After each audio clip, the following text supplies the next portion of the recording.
자, 11번 통계에서 양자물리학까지 세 번째 이야기, 세 번째 QR 강의는 소위 분산에 대한 얘기예요. 분산, 흩어진 정도를 나타내는 산포도를 갖다가 수학적으로 표현하는 두 가지 방법 중에 하나가 분산과 두 가지 방법 중에 하나죠. 그 하나가 바로 분산이고 거기에 제곱근을 취하는 것이 표준 편차라는 것을 갖다가 우리가 공부를 했어요. 자, 분산 같은 경우는 평균 주변에서 얼마나 많이 퍼져 있느냐, 즉 그 사람의 점수가 그 별량이 평균 주변에 몰려 있느냐 아니면 평균 주변에서 많이 떨어져 있느냐 하는 거죠. 만약에 점수로 얘기하게 되면은 만약에 평균이 50점인데 애들의 학생들의 점수가 뭐 49점, 50점, 51점, 52점 이런 평균 주변에 몰려 있죠. 자, 이런 학생들의 경우는 다 비슷한 점수니까 수업하기가 굉장히 편하죠. 하지만 예를 들어서 평균은 50점이 나왔더라도 그 반에 어떤 학생들이 빵점 2명, 그 다음에 100점 2명, 10점 2명, 90점 2명, 이런 평균은 물론 50점이 나오겠지만 이런 경우는 정말 수업하기 힘들죠. 정말 이런 경우에는 선생님들이 여기 못하는 친구들 따로 가르쳐야 되고 잘하는 친구들 따로 가르쳐야 된다는 얘기예요. 그래서 분산에 관한 재미있는 문제를 갖다가 하나 얘기를 봤는데 지금 나와 있는 것처럼 그 책에 나와 있는 것처럼 이렇게 여기를 맞으면 1점을 주고 2점, 3점, 4, 5 그러니까 1점, 2점, 3점, 4점, 5점, 6점, 7점, 8점, 9점을 주는 관역판이 있어요. 그런데 두 선수가 이 관역판을 갖다가 조준을 해서 맞추는 그런 경우를 생각을 해보죠. 그러니까 총을 쏴서 사격을 했더라고요.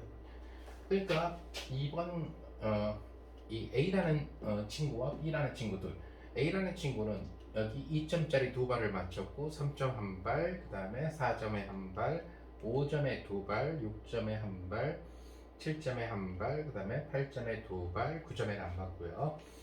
B라는 친구는 2점에 한 발, 3점에 한 발, 그 다음에 4점에 두 발, 5점에 두 발, 6점에 두 발, 7점에 한 발, 그 다음 8점에 한 발, 이런 식으로 맞췄어요. 그러니까 전부 몇 발을 쏜 거냐면 그 10발씩 사격을 한 거죠. 자, 이런 경우에 두 그 친구들의 평균을 여러분들이 계산을 해보게 되면 점수의 평균이 되겠죠. 평균을 계산해 보면은 둘 다 평균이 5점으로 간다라는 거죠. 그러면 평균이 5점으로 같은데 결국 A와 B의 차이는 뭐냐? 결국 뭐냐면 평균 5점을 중심으로 해서 흩어진 정도가 다르다는 얘기가 돼요. 그래서 흩어진 정도가 어떻게 다르냐? 그것을 계산하기 위해서는 결국 A의 분산과 그 다음에 B의 분산을 갖다가 계산을 해야 된다는 얘기가 되겠어요.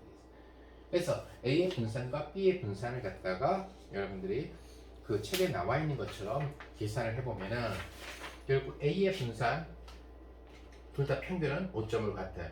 그래서 A의 분산은 여러분들 책에 자세히 계산이 되어 있죠. 4.6점이 될 거고 결국 B의 분산은 3점이 된다. 자, A는 분산이 4.6이고 B는 분산이 3이에요. 그래서 A의 분산이 B의 분산보다 크다는 얘기가 돼요.